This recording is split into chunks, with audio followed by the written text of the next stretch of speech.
Google made quite a surprising move when it launched its own Files Go file manager, not just for Android Go but for any Android device. Well, technically only Android smartphones.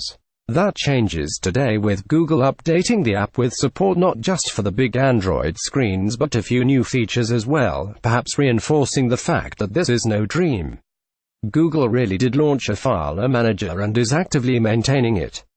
It is almost out of character that Google launched a file manager app at all.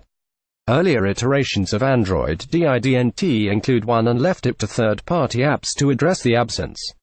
Android followed iOS paradigm of not exposing the file system, though it still left it open for others to explore.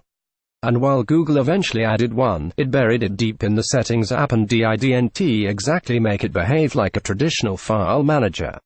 That said, Google doesn't exactly advertise Files Go as a file manager per se. It describes it more as a way to free up storage space on your device, which often requires you to drill down into files and folders.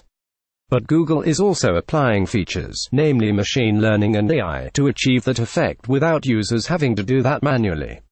In the first update since it launched, Files Go is gaining support for Android tablets, admittedly a dying breed. It now also has support for SD cards, another thing that Google would have preferred didn't get used, just like file managers.